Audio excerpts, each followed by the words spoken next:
moving forward isn't something that makes people feel a certain way, but will actually make a difference for all of our children.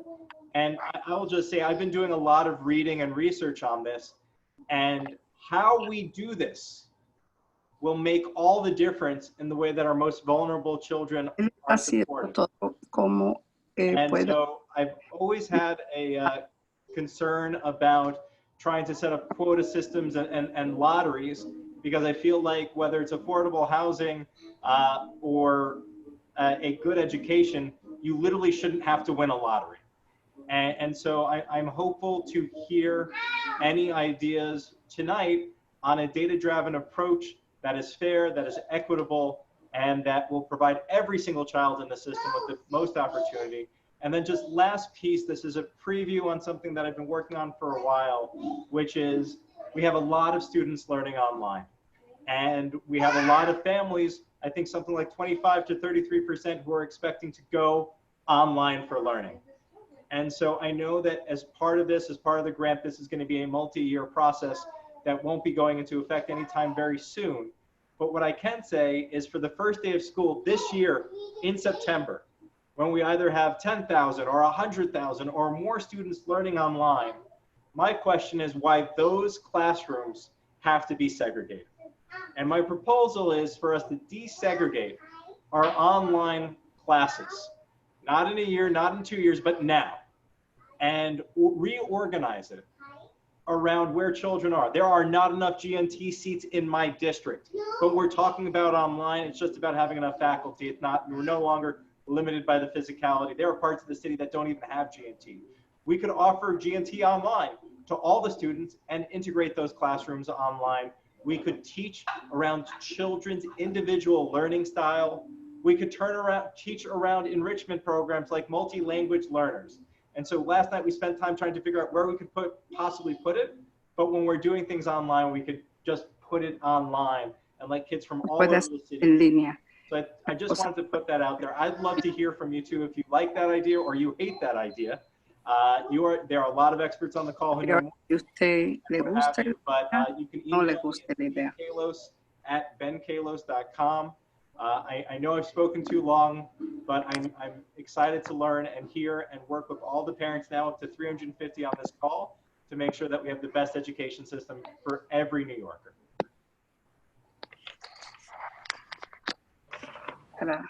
Thank you so much, Ben. I know that Gail Brewer has joined the call, and Gail, I believe you're unmuted if you would like to speak now.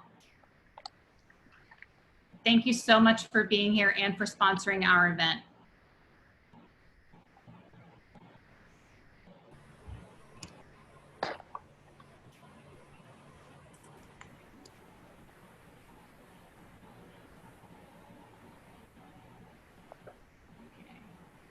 I see Gail, and she is unmuted. Let me check with her Chief of Staff, Malik. 1 second.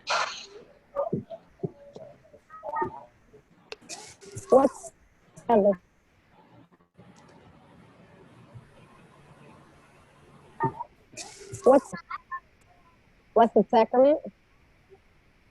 Gail, can you hear me? Central Park Early Learning. Why? Okay. That's why you hated it? I gave you the wrong lunch? All right. Yeah, I don't believe Gail can actually. This is Malik. Thank you, Malik. Calling me. Hold on one moment. Okay, thank you.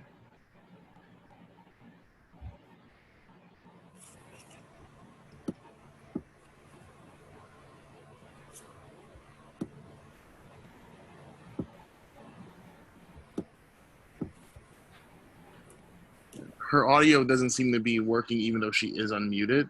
So she'll try to work to figure it out. And in the meantime, please continue the program. Okay, I'll be in touch with you via email and we can figure out what time to work her back in. Thank you very much.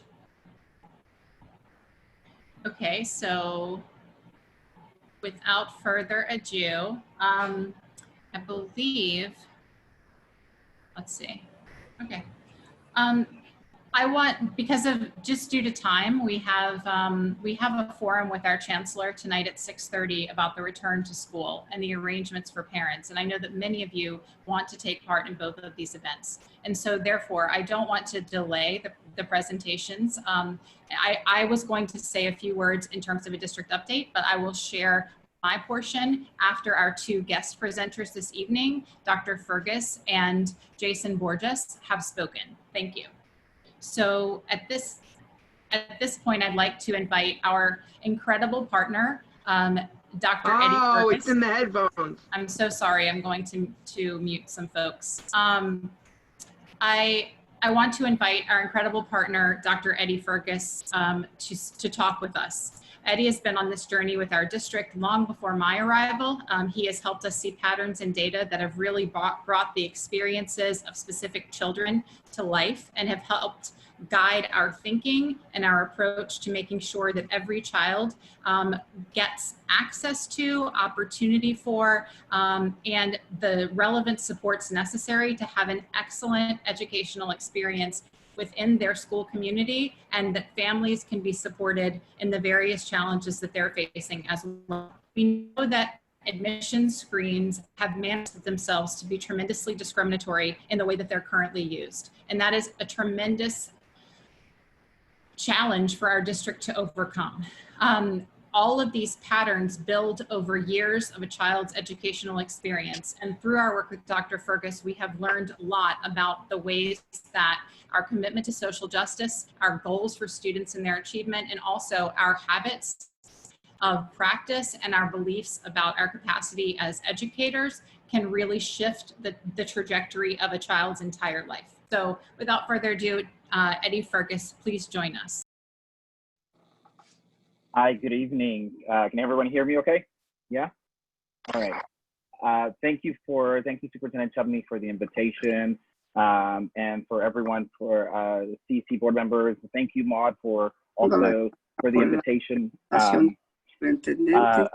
task is to provide a bit of backdrop in terms of the work that I've been involved with in supporting District 2's ongoing efforts to ensure and manage the ways in which we are integrating the work, doing integration work. I'm going to share my screen because I'm going to go through several slides to kind of give some context. And the intention around this is to really sort of situate that there is a broader dialogue that's actually existing in our society that is really should be something that we should hold steadfast in terms of how we are supporting the ongoing work that District 2 is doing. And also that it sits right alongside a long history of our continued effort to achieve this goal of ensuring that we have various levels of integration, in particular, the types of integration that allow for racial, ethnic, cross-cultural capacity to exist. So with that, I'm going to share my screen now and go through some slides to provide a bit of a context that we can in really sort of talking about this idea of being integration ready. And that's the work that I've gotten to do over the years has always been around how do we understand disparities existing within school districts, but also how do districts continuously pay attention to the way in which they maintain this work, right? The idea of institutionalizing their set of efforts. One of the things I'm always a big fan of, let's make sure that we kind of understand the language that we're using. So when we're talking about desegregation, right, we're specifically talking about it, referring to of ensuring that kids are not isolated within particular types of schools. And when we are talking about integration, we're more targetedly talking about the idea of social processes, meaning it's not only just a matter of having kids sitting next to each other, but it's also a matter of kids having the opportunity to have a level of social process, of social interaction that lend themselves for kids having the opportunity to have academic success, kids having opportunity to experience the best parts of the school climate and culture, and in a way that isn't driven by the ways in which we are isolating or seeing them just based on their race and ethnicity. So knowing that that's sort of the paradigm that that when we talk about desegregation and when we talk about integration is what we're meaning, when we're referring to the integration journey that District 2 is involved in, one of the things that I'm always very mindful in the research work I get to do and the work that I get direction work to do with districts is reconciling that integration side of it, what it means for us to learn how to get along. It's steeped in a long history of humanizing what we now call minoritized populations, right? So the idea that it's not just a matter of, again, not just putting kids next to each other, but also what does it mean for us to reconcile the manner in which we have not necessarily had the most humane ways in which we thought about each other, right? And and those pieces of that sort of sense of inhumanity are tied to some of the stereotypes that we have, that we carry about each other, the types of implicit bias. And I'm always reminded of a quote by Robert Carter. He made the statement at an interview in 1975 that ended up in the Michigan Law Review, where he talked about the significance of Brown versus Board. It wasn't just a matter of ensuring that there is a movement away from segregation, but he highlights the point that he makes, in particular, the last line, right, where he talks about the most powerful argument that we are moving away from this idea of it being a facilities victory, right? So now we're having equal facilities, but rather the idea that we're also ensuring that in this particular example, we're talking about Blacks in the context of the U.S., the opportunity to be full citizens, right? So there's an idea of us humanizing populations that has endured a long history of being not only inhumane treatment, but also portrayed in ways that have situated them as inferior, and while other groups are being seen as superior. And if we, so in order for us to talk about integration, we have to make sure that we are making sure that we are paying attention to this humanizing need or attention that really came out of, and it was the thrust of this push around Brown versus Board, as well as the Civil Rights Act, as well as Disabilities Act in the 1970s, right? So we've had a long history of constantly asking the question, what is it going to take for us to learn how to get along, and how do we institutionalize a habit of humanizing each other?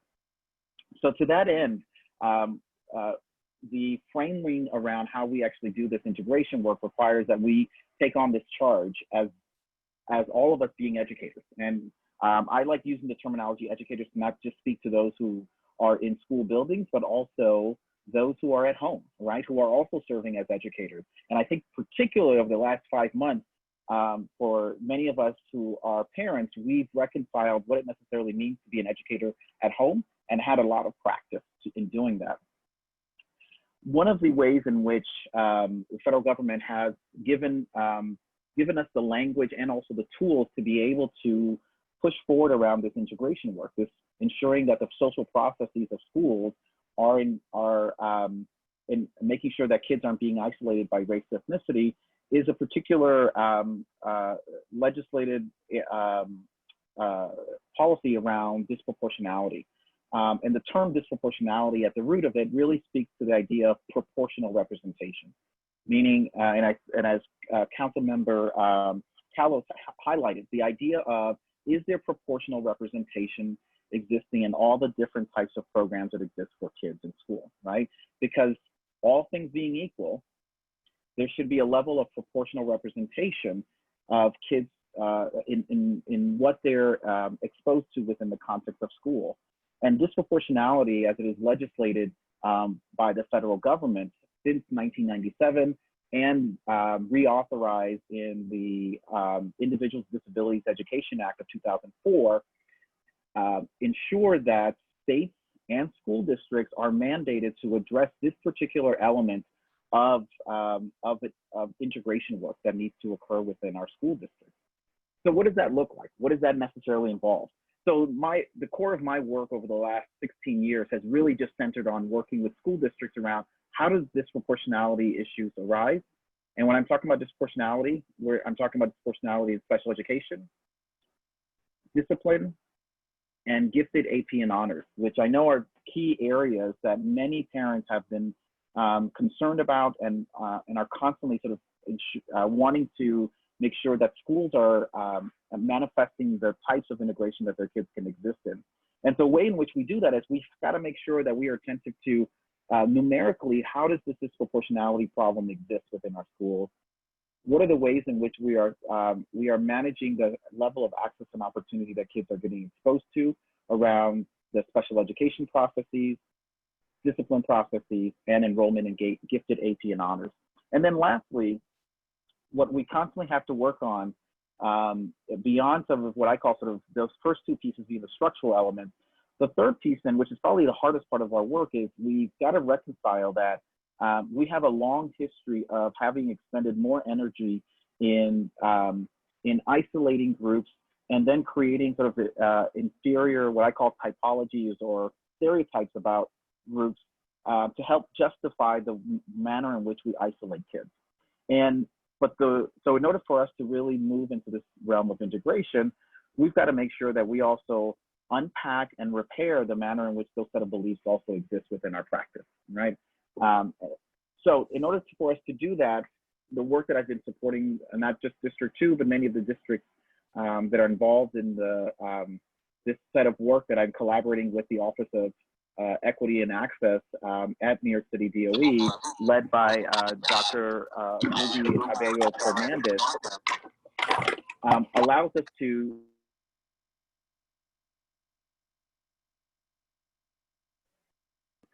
sorry, all of a sudden I got muted. That we want to make sure that all of that districts throughout New York City are paying attention to those three elements of how they're making sure that they're continuously being integration ready for their schools, their numerical side, their access and opportunity work, and their cultural belief side. Today, we're going to spend some energy on the first two, talking about sort of what is the numerical pattern in which we know is existing, and also what's the work that we're doing to ensure that we are being integration ready or practicing integration ready by looking at a very specific area of how access and opportunity is being advanced in District 2. And I'm excited to hear Jason's presentation around that very targeted pilot work that is really test driving this way in which we can create better access and opportunity that lends itself for or creates our environment to be integration ready. So, but we start first by really describing using our special education data in District 2 to help us establish there is a pattern of this, particularly there's a racial, ethnic, and gender pattern that we have to create that help to drive the pilot program that Jason is going to spend some time talking through. So this data that I'm going to share with you all is of District 2 only. I'm only going to talk through special education by race, ethnicity, and gender today.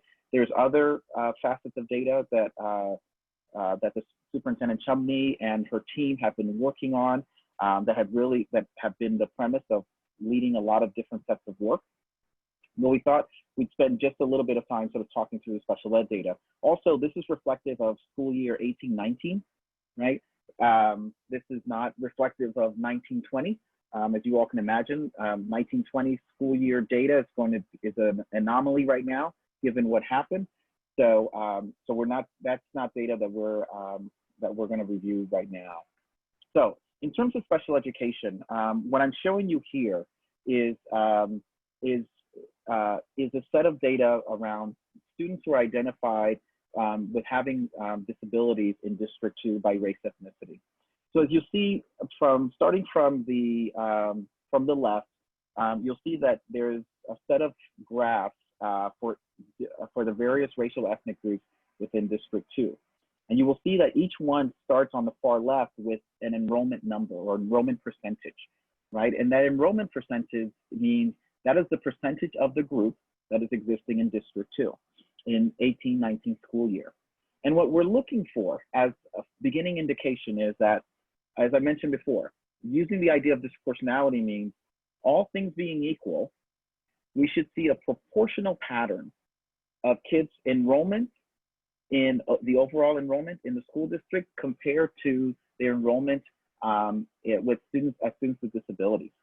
So what we should see is, we should see that the other set of columns within each group should be close to that, yellowish orange column that you see there that's reflecting enrollment for each group. And as you will see, each one is quite different, right? So, so as you start with far left with our Asian student population, which, I always say one of the things that we have to be attentive to our Asian student population, that there are a lot of subgroups that are existing under the big umbrella of Asian. So it may not always be the best category, right, that's currently existing.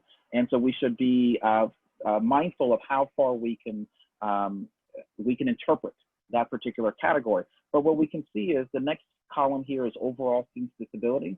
So that's the percentage of Asian students that are represented as students' disabilities. Then you have emotional disturbance, which is one of a specific category of identification. Then you have learning disability, speech language, and then OHI, which means other health impairment. And as we look across, we will see that already there isn't a proportional representation within each group in relation to their enrollment, right? So we can see that for Asian group student populations, there's underrepresentation in specific categories. For Black students, you see slight overrepresentation in certain categories, and in some categories, a much higher overrepresentation, right? You can compare the Black student yellow column to the orange column here, and you can see the distance that exists between the two. The same thing with Latinx, or Latinx student population, which again reflects a lot of different national groups. You see a pattern of disproportionate representation compared to the enrollment. And similarly with our white students, and slightly with our students identified as other. The next sort of point of data that we also like to highlight to help us understand this disproportionate pattern is what we call a relative risk ratio. So relative risk allows us to now not only know that, indicate for us that there is a disproportionate patterns, right? So there isn't proportional representation. Relative risk allows us to now answer or explore the question, well, what's the likelihood that this is happening for particular groups, right? What is the chance that this is happening for a specific group? In terms of the formula, the numerical value that we end up with based on the raw numbers that we analyze, 1.0 means equal risk. Anything above 1.0 is an elevated risk. Anything below 1.0 is a lowered risk, right? So we're always seeking for that proportional representation, which is being at or near equal risk. And as we see here, again, looking at the same groups, I decided to kind of show it, the differential between groups by looking at one category at a time of students' disability. So if you look at emotional disturbance, which is one identification category in special ed, you'll see here that Black students in District 2 are a little over six It looks like times it's more not raining, likely but the thing says it's not raining. compared to all other students. And comparison is with the other students who are in the same category, Find something. that they have a much.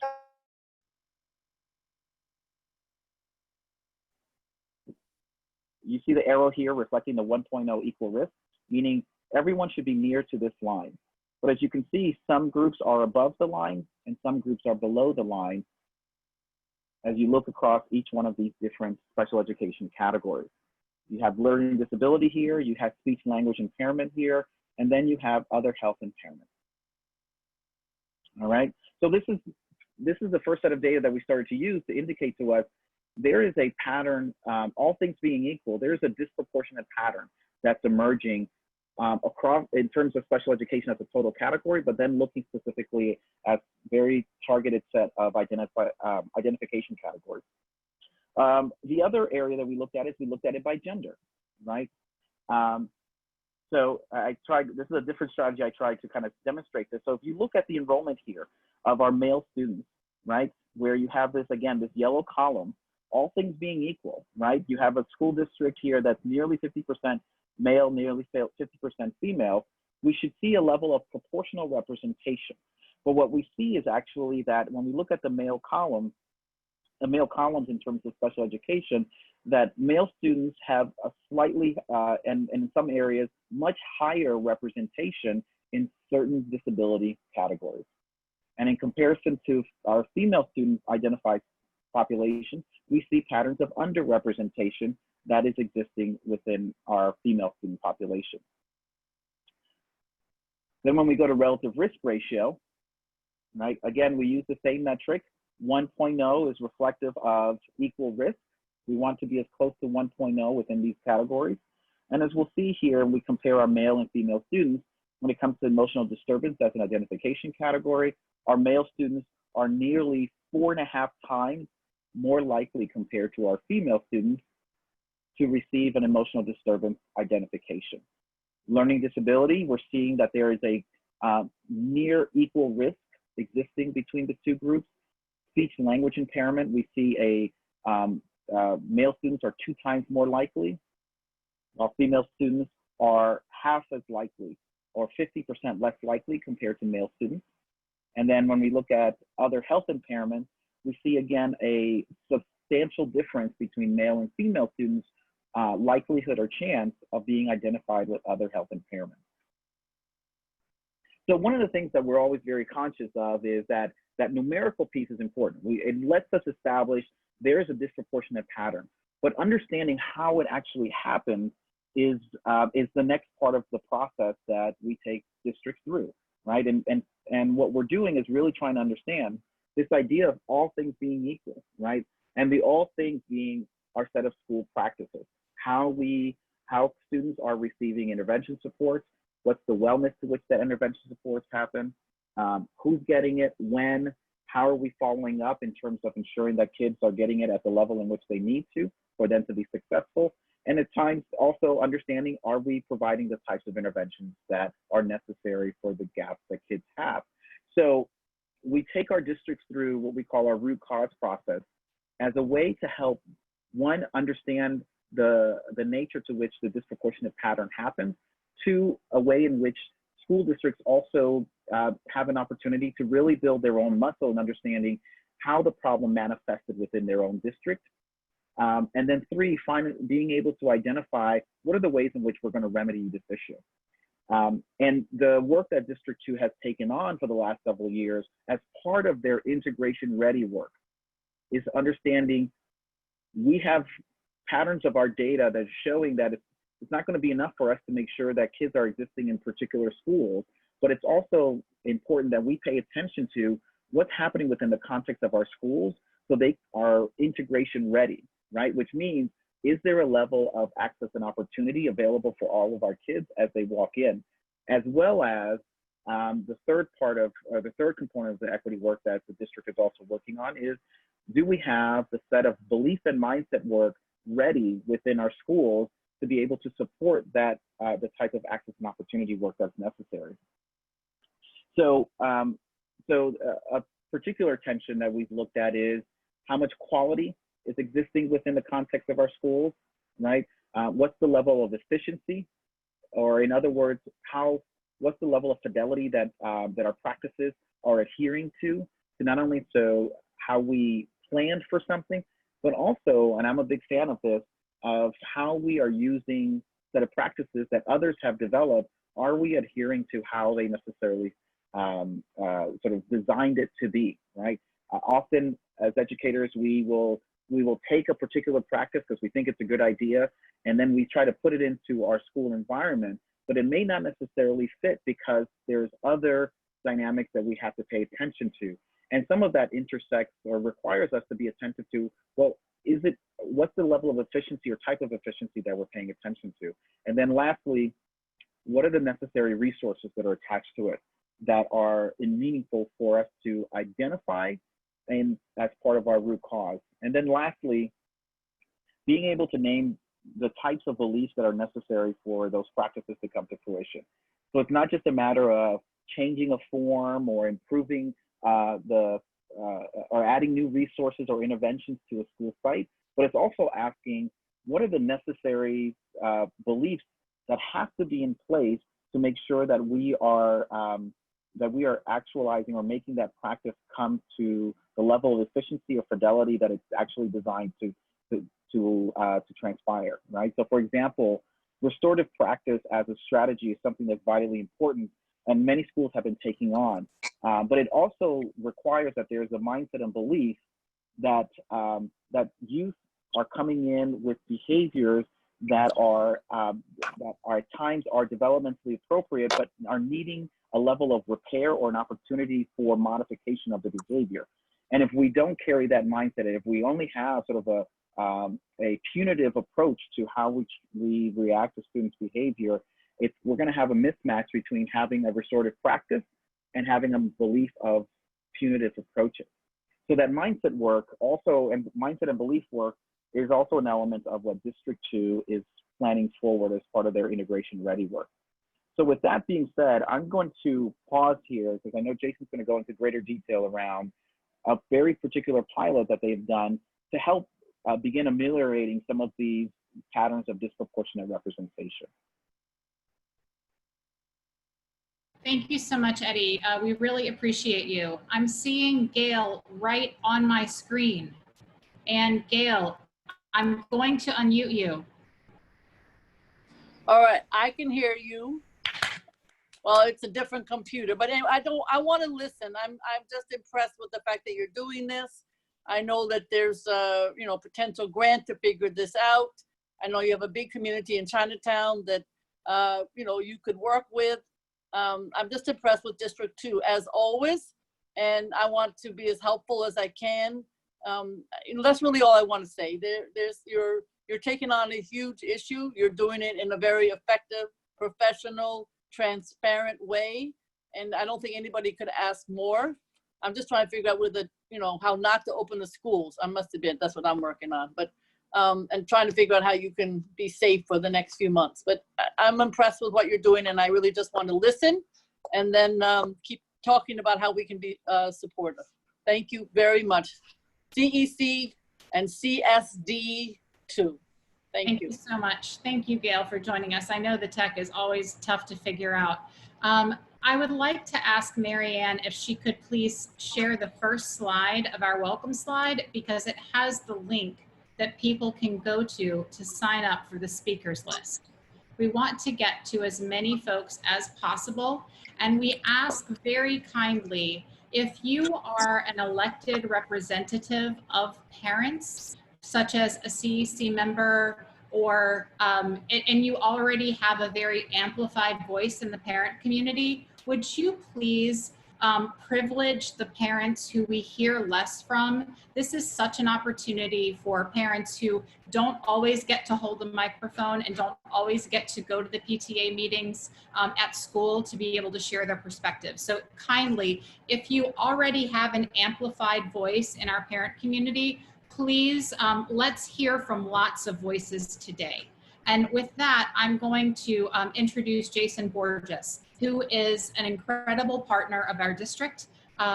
We know by research that approximately 15% of all students have some form of a language-based learning disability, and that frequently evidences itself in children who have difficulty learning to read.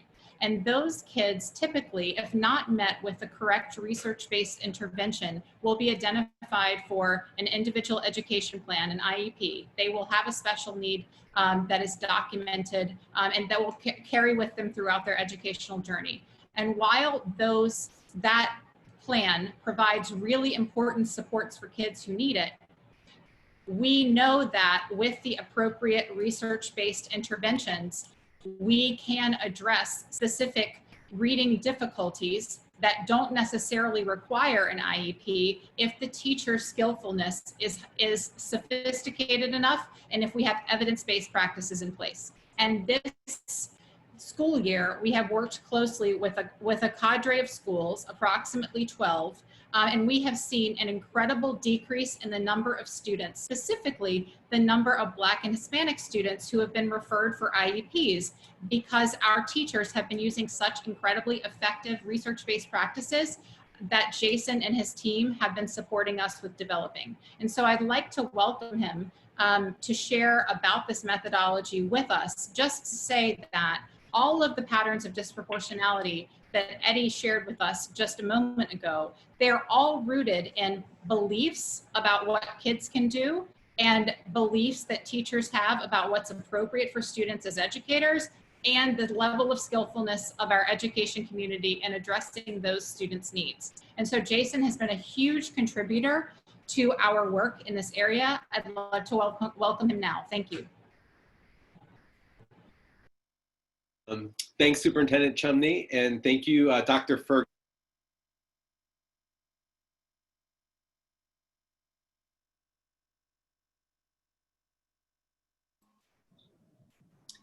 Jason, you're muted.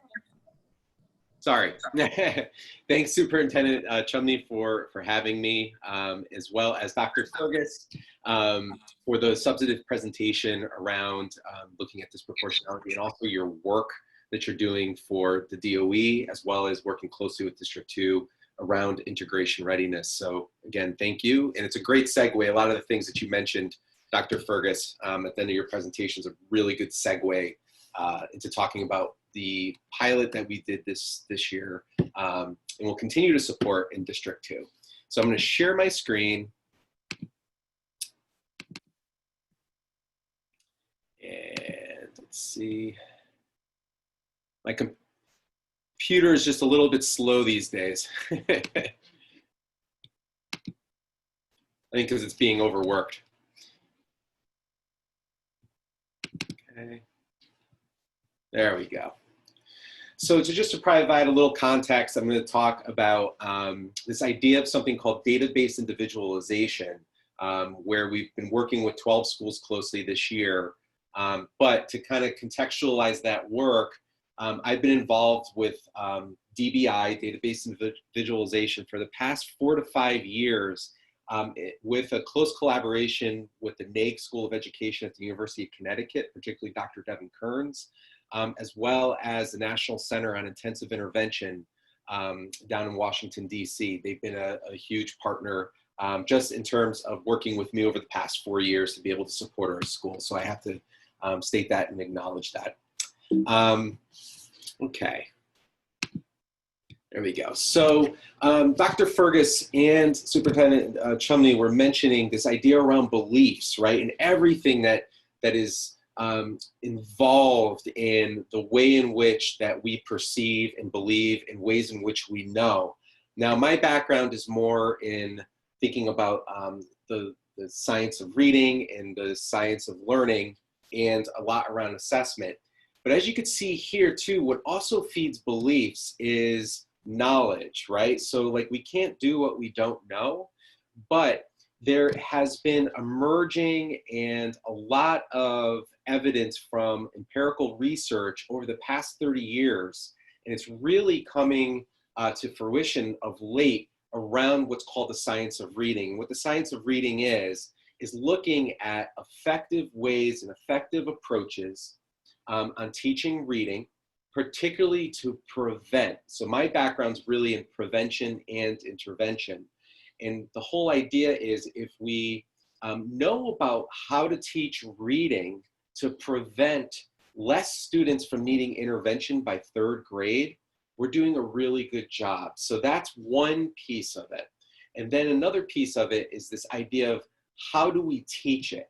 So the science of learning is another aspect where we look at empirical evidence and studies and get to work with many external partners around how to best teach reading, right, to prevent those kind of negative reading outcomes from happening, and then also to really get at students that have a bona fide reading disability. Something that we speak a lot of is dystodia, so students who did not get strong, effective instruction in the foundational skills of reading, particularly, you know, that produces an effect and can change academic outcomes, you know, not in a positive light as students exit, particularly the latter end of 1st grade and 2nd grade.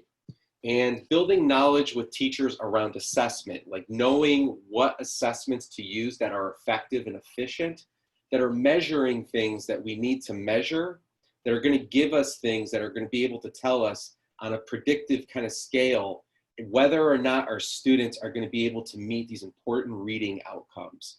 So the knowledge base on our part and the work that we've been doing with District 2 is really supporting our educators and our administrators and colleagues around building capacity and knowledge in these areas. So that's one piece of it, but the other piece of it is supporting schools with having a system level of Yeah, I wanted just to do it. reiterate is that so that system level of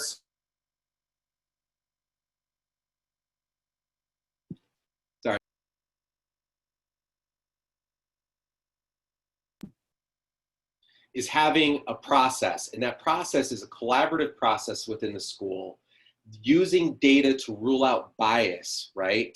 To rule out our biases and to have objective data that's going to guide our instructional decision making. And that's through a problem-solving process. So we need to team. We need to have a team that's not only developing that knowledge, but also supporting each other. And so that we're able to evaluate our plans, not the deficits of children, but our plans, and to really support each other, and so that we can meet the needs of our students and develop that knowledge together and have a process. So those are the two big pieces that also impact beliefs as well. So I'm just going to give a brief overview of database individualization. So this is what we call the bird's eye view of database individualization. So when a student is recommended to receive an academic intervention service, what we do is we support the interventionists, first off by looking at the whole child and getting to know the student well, from cultural background to identity to language, to even just asking ourselves questions around sight, interests. And then we start whittling it down to what's the academic concerns here? And then let's develop together kind of a profile of the student so we could readily begin to align our instructional efforts to meet the needs of the student. So what you do is with database individualization is you start off, and Dr. Fergus referenced, using evidence-based practices, right? And implementing those as they were researched with fidelity. So what we do is we start off with having a research validated program. So something that's been designed by experts. And we from what we hypothesize as a group, we align the intervention according to the profile that we've developed in our team. And then what we do is we implement that program, and we use something, we progress monitor that plan with a particular type of assessment that's really easy to do. It takes a minute every week, and we get data points in every week that the student has received intervention. So if they received intervention 3 times a week, say, or 4 times a week, using this program as it's researched, we progress monitor that. And then we come back about 6 weeks later as a team, and we look at the last time we discussed, we said that this was going to be the plan. Did you implement the plan with fidelity? Okay, good. Now, have you implemented the program with fidelity? Good. Now let's look at the data. And has the data, is it suggesting, now we're evaluating our plan, is it working for our student? And if it is, we keep doing it. And we add that to the plan, and we keep doing it. Now, if for some reason that the student it's not aligned to their needs, we need to pause and take a deeper dive. And what we do is we look across different forms of assessment. They could be qualitative in nature, such as writing samples, spelling inventories. They could be also more quantitative in nature, where we can look at progress monitoring forms over time. And now what we're doing is we're setting ourselves up to take a very close look, to get very targeted at what's happening, and to really think about what's the targeted skills that we really need to identify from these data points. And then we have a systematic way in order to make adaptations to the plan. And then we revise that plan according to those adaptations to strengthen it. Then we implement, the interventionists will implement, they will progress monitor, and we will come back another 6 weeks later as a team and evaluate whether that plan that we all informed, whether or not it has been working and is aligned to meet the needs of the student. So again, this is just a brief overview of the process. So we start off with a program that's validated by research. The interventionist is trained and implements it as it was researched. We progress monitor the progress, to track the progress, I should say, of that plan. And if it's working, we keep doing it. If not, we're going to have to take a much more closer look at different forms of assessment data to make systematic adaptations to strengthen the plan for the student. And then we go off and we implement and do it. And then we progress monitor it. We come back and see if that plan's working. And we work iteratively in that process to increase a response for the student. All right. So what we did was with District 2, about a year ago, I remember having a meeting, and I think it was at a conference actually that Dr. Fergus was speaking at up in the Upper West Side. And District 2 is like, we want to build out a pilot around this work, and let's do it. So we were like, absolutely. So we identified 12 schools, and then I'm going to go over here the ways in which that we implemented this model with very close collaboration from the wonderful team at District 2. So this is a typo, it was 12 schools. We also worked with 4 universal literacy coaches. And those universal literacy coaches were imperative in the work because they were I already knew kinds of a lot of the professional development they've been receiving over the past few years under the Universal Literacy Initiative. But then what we did was we trained them to engage in the database individualization work, to set them up almost as leads with the schools to help coordinate. And then we also had the support from the superintendent team to help coordinate amongst the schools, to help coordinate a larger effort around the principal network. And so we kind of took this action research type of stance around not only what was happening with the DBI process, but kind of taking a closer look as well as what was changing almost at the system level within the schools. And when I say system level, that means kind of from the administrative leadership level and the supporting kinds of changes that were also occurring on the ground, but how those changes on the ground were informing what's happening at the system level of a school. And then we also work closely again with Devin Kearns up at the University of Connecticut.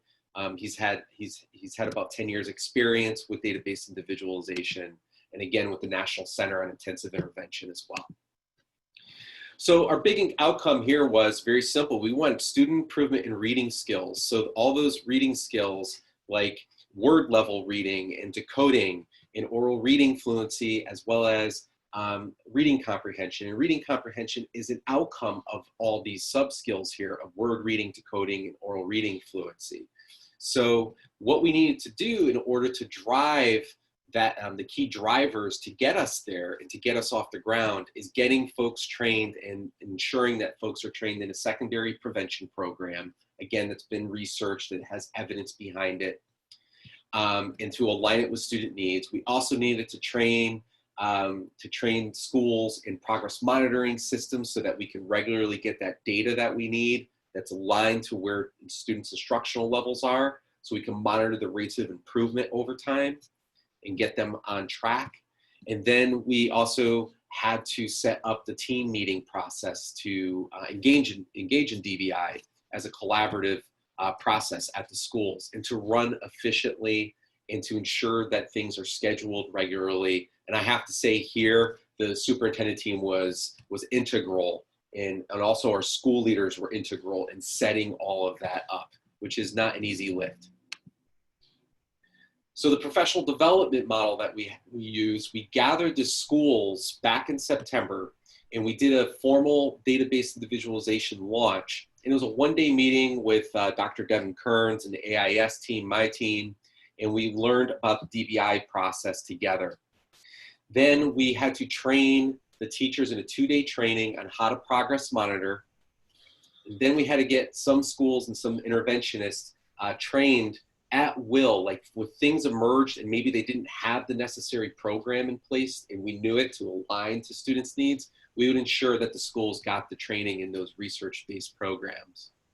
We also had a 4-day intensive intervention reading course that we used to get more folks or more teachers involved in the district around learning more about the reading science and the science of learning and how to individualize instruction according to student needs in a targeted way.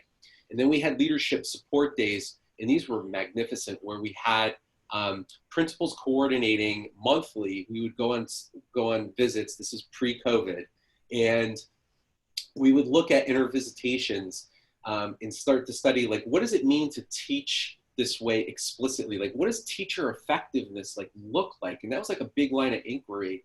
And then thinking about the process, and then also starting to raise discussions around how do we teach the foundational skills of reading, with a degree of fidelity and support and build capacity in our schools, particularly in kindergarten through second grades, again, to reduce the number of students that need intervention. And also this feeds right into special education referrals as well.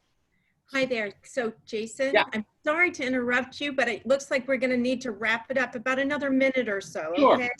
Thank you so much. No problem.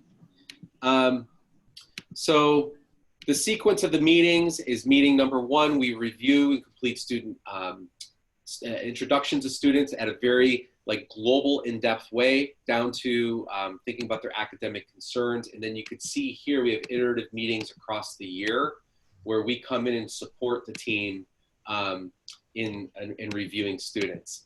If I did have more time, I would actually illustrate some of the case studies that we had from some of the District 2 schools where we could, you can look at the progress monitoring graphs. And as you could see, each graph, the data points are going north. They're going in a very good trajectory. And we see that over time. And that actually, a lot of the students that came under study were a year below grade level, and we were getting them onto grade level. So with that said, I'll hand it over. Thank you so much, Jason. Yeah, no problem. And now we are going to move to our District 2 comment portion of the evening. I'm going to go ahead and put up the list of our first 4 speakers. Julie, I'd like to share a little bit of information about our process, if that's all right. Thank you. I think that Mary Ann's going to do my screen share. Fingers crossed. No, it's fine. Go ahead. This has been like a complete joke, so it's fine. Okay, thank you.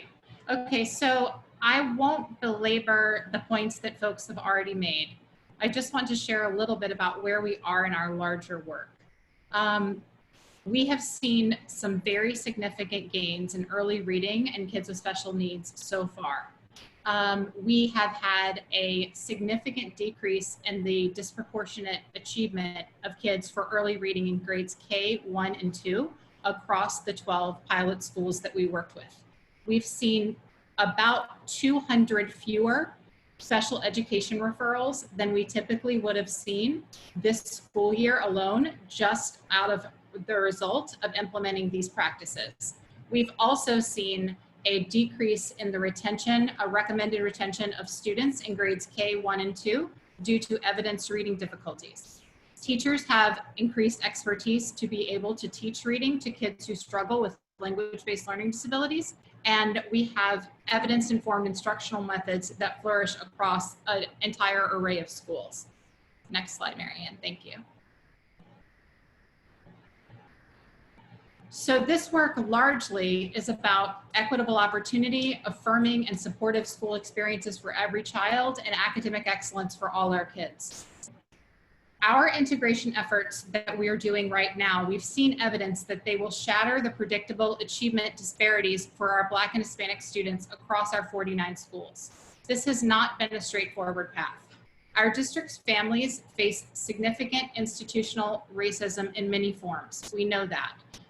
There's structural racism in our society that people work daily to overcome in their daily lives, as well as in long-term life-altering situations, access to schooling, jobs, housing, justice, fair policing. Our team also contends with a Supreme Court decision that limits us from using race as a criteria to desegregate and do integration work in our schools. We need your partnership and support to create a bright future for all of our district's 26,500 students. And we're here to invite you into that today. Thanks. So there's a little bit of numerical data that I'd like to share with you all just off the top of our time together. We know that within our district, the children that face the greatest number of overlapping hardships also face the greatest disadvantages when it comes to our competitive middle school admissions process. It really isn't fair. And we know that of the 5 areas of hardship or intersecting hardship that kids face or that their families face as a result of living in New York City, structural racism, also knowing that the deck is stacked against so many kids from the beginning. We know that of our 2,700 fourth graders, for example, this year, 858 of them are living in poverty. 680 of them are English language learners.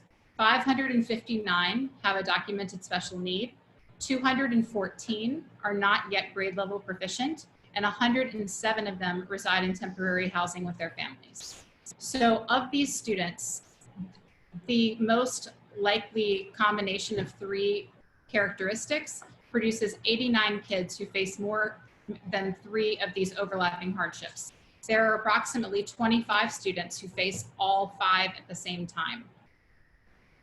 There are about 250 students who face 2 or more.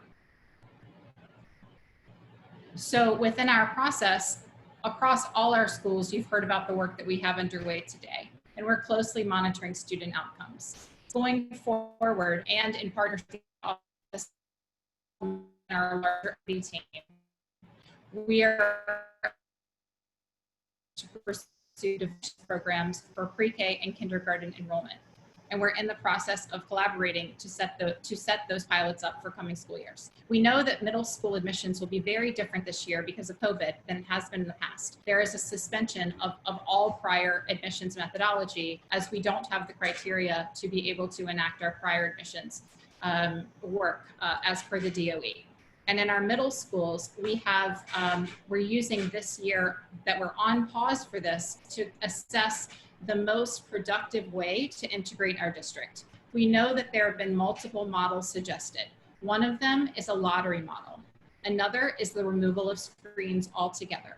A third is the adjustment of screens. And a fourth is the one that I was just talking about, the adjustment of equity-weighted admissions, where we keep screens in place and we ensure that we honor that some students face 1 or more overlapping hardships, and we help make the way straight for that child and the opportunities that we want them to be able to access and the world of opportunity that we know that they deserve in the future within their middle school trajectory. So what's next? It's going great. We would like to hear from you. All of our District 2 parents in Community School District 2 across our 49 schools will receive an email survey to collect initial impressions and perspectives regarding the use of equity-weighted formulas for middle school admissions. Parents, students, and educators may also sign up to participate in fall focus groups. Then at the school level, which is where all of this work really resides and lives and has been led so valiantly by our school leaders and parent leaders within communities, principals, PTA leaders, SLT members, and any other interested parents or students can engage about the data that these data models provide. We will share all of the results of the modeling that the Office of Enrollment gives to us so that we as a community can make the best decisions about the urgent work of desegregating and fully integrating our schools. We know that parents play a powerful vision in crafting equity and opportunity and outcomes for kids, and we want to be partners with you in that effort. Thank you so much for joining today. I'll now turn it back over to Julie so that we can have our public comment.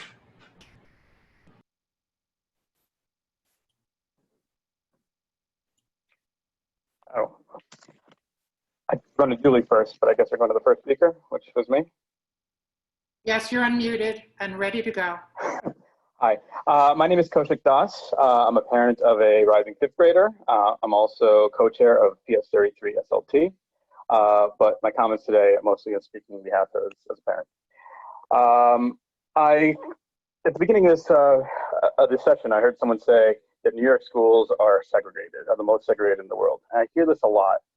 I hear it, but I want to challenge that notion, which may not be popular, but schools in New York City are segregated because housing is segregated. Some are due to like socioeconomic reasons, but a lot of this happens by choice. And I just question that we keep accepting this truth when you can't use in any way the overall New York City numbers, when no one building of any kind in New York City represents those numbers as you walk from borough to borough, much less from neighborhood to neighborhood. When you have neighborhoods such as Little India, Chinatown, Spanish Harlem, Little Italy, of course, some of them might be socioeconomic in origin, but I can't imagine that you would ever be able to desegregate those in entirety when many of those people choose to live there by choice. I can certainly speak for Thank you. I people I just know. want to let everyone know we're going to stick to the 1 minute as best as we can so we can get through everybody. So if you want to, take the 10 seconds to finish up, but going forward, I will let everyone know when the 1 minute has passed. Thank you. I wasn't aware of that. But yeah, I just want to open with challenging the notion of why is it up to the DOE, much less District 2 alone, to resolve these issues when I believe the origins of this has to come from outside the DOE initially. Thank you. Cheryl, you're unmuted. Hi, my name is Cheryl Wu. I'm a parent of a rising 8th grader at 75 Morton. I'm also part of a District 2 working group of parents called Families for Real Equity in Education. But what I speak here is my own opinion. So given the fact that we know that screening in this country has a very racist origin, even with some roots in eugenics, I'm quite concerned that we're still using screening as a method to try to levy equity across our district. Just much like slavery, going into Jim Crow, going into the school to prison pipeline, I worry that screening will be used as a tool yet again to perpetuate the unfair structural racism against our Black and Latinx students. I'm also a pediatrician in Chinatown, so I also see the fallout for the Asian American students and the immigrant students. It goes both ways. And I did my own timer. So that was minute. Yeah, thank you. Eric, you're unmuted. Sure. Hi, as Donalda suggested, I'm happy to cede my time, but I would like to ask specifically, parents have sat on this call for 80 minutes, have waited 18 months to give feedback on the plan, and you've only provided 10 minutes of public session.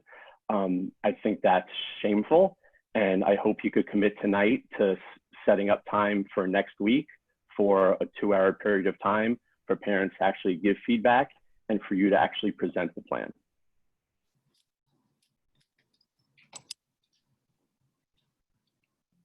Thank you. Thank you. Rachel Gloob, are you on the call? Yes, I'm on the call. I'm going to yield my time back, but I basically have the same opinion as I also am very discouraged and I appreciate, hold on a second, I do have something that I wrote. I appreciate Donalda publicly stating preference that we should be giving speakers who are not amplified adequately and frequently in our school communities. And I appreciate also the superintendent saying we're here to invite us to that conversation today, and I don't mean us, I mean everyone, but I agree that I am disappointed and frustrated with the format of this event. Why weren't parents able to submit questions prior to this event? I had emailed the CEC about that and I wasn't able to do so. I also just feel, with all due respect to the second speaker, I mean, we don't need a deep dive on how students are evaluated for an IEP. The subject of this grant is regarding systemic racism, and we really need to move quickly, as the superintendent said, like this is urgent, and I feel we need to operationalize changes in how our children are sorted into schools. And Thank you so yield much. back. Thank you for your comments. Lauren Thompson. Trying to read it backwards. Hello, can you hear me? Yes. Okay, so obviously that's not my name. That's whose account this Zoom is in. So may we ask who you are? I'm James Thompson. James Thompson. Thank you. Yes. So my concern is that data will be used to create a discriminatory and biased screening process by using data-based, the proposed data-based rubric. I would like to know, and I don't understand why this wasn't presented beforehand, but this was, I agree with everyone else saying, we should have more information about this. So apparently you will be providing this data-based rubric so that we can independently verify that this is something that isn't creating more structural racism. And I'd also like to say that, I think there were a lot of problems coming with COVID, with the online learning that have not been resolved. And I think that more resources should be devoted to that problem, which affects all of our students, rather than this whole big project of a problem that they're perceived to be in existence. Thank you, James. Mona Hassan, are you on the call? I don't see Mona. Very good. Okay, we're going to move on because we're running out of time. So, Tanya Dupree. Tanya, are you here? Okay. Edward, looks like you're up, and I imagine that's going to be our last one because we have the Chancellor in just mere minutes. Yes, and I don't have much to add. I am the Vice President, so I'm in a position to make my views known. So I will cede to any other speaker that wants to contribute at this time. Thank you. Well, at this time, we'd like to thank all of you for your. I would like to speak. Thank you. That's Tom. That's Tom. Yeah, thanks. Thanks, Ed, for yielding some time. I appreciate it. Yeah, so I would just like to say that if we are going to have a diversity initiative, it should really start in elementary school, just because the achievement gap begins to widen from the day these students go to school. We have a great opportunity now with remote learning to do this properly. The polarization in this issue has brought everything and made everything much, much worse. If we can't agree to compromise on anything, if we have people just taking such a hard line on everything, it makes it impossible to make any incremental progress. So I encourage everybody on this call to maybe listen to what other people have to say instead of thinking of what they're going to say after that other person is done talking. Thank you.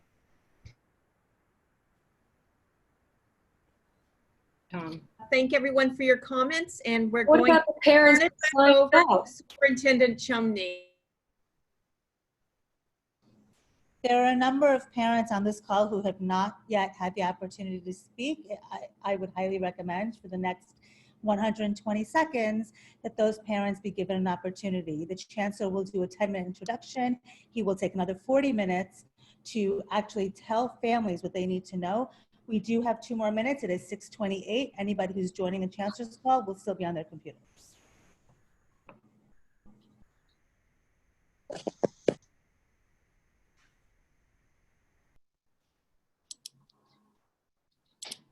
You're on mute, Julie. Well, I'll speak. Can you guys hear me? Julie. Hello? We can hear you. Okay, Yes, we hear. very good. Is Mona on the call now? Mona Hassan. Tanya Dupree. Okay. Erica Rand Silverman. You have 1 minute. Yes, thank you. I read the plan, and in the plan, in my understanding, that it was recommended that screens be removed. That was the first major recommendation, but it was decided that that should not happen because there was going to be too much pushback from the community. But I'm wondering who in the community was given the opportunity to speak. I'm wondering who in the community was on the committee to create the plan. Were there any Black and Latinx parents involved in creating this plan? That's what I have to say. Okay, it's 6:30. I am turning it over to our superintendent. Superintendent Chumney, thank you. Thank you so much. There are so many folks trying to unmute me that they're muting me. You all, I wish that we had more time together. This announcement of our town hall with our chancellor is so important because of the return to school. We want to make sure that we honor that you all want to know that information too. It affects everyone's life so intimately and so immediately. And this is a very important conversation that I hope very much, as Eric suggested, we could come back to very soon. I would love to hear more. I know that our team would love to hear more. I know that I would love the opportunity to share more data about the ways that these various admissions models work and how they impact different groups of students, either in the ways that we most hope that they will support kids, or in the ways that are unintended and ultimately deleterious to our core efforts for racial justice and universal achievement. Thank you so much for being the community that you are. There were over 300 and some odd people on this call today. We heard so much information. We have an incredible array of very dedicated, passionate people. We definitely don't all agree on everything, but I know that if we keep working together, we will find a great way forward, and we can do that almost immediately by knowing shared information, verifying it for ourselves, checking in with each other and people that we don't always hear from, whose voices aren't amplified in our communities as much as we would like. Please, for this next session, bring someone to the table with you, or send the link to them if they're not typically involved in this, because we would love to hear from more voices, see more people, experiences, kids and parents and families and schools, and ultimately construct a system that is fair, invites access and opportunity for everyone. I want to thank our school leaders most of all, because they really have been working incredibly hard since February. That was our last actual break. A lot of them haven't actually taken a day off. You may not know that, but we definitely know it because we see them on our calls and they just look pretty tired. They are so dedicated. The teachers are in so deep planning for next year, and I'm excited for what the chancellor has to share. So I will end our call now so that we can all go to that. Take care. Please be safe. God bless you all. I'm looking forward to seeing you again, hopefully in person at some point in this calendar year. Okay, take care. Thank you so much. Bye-bye.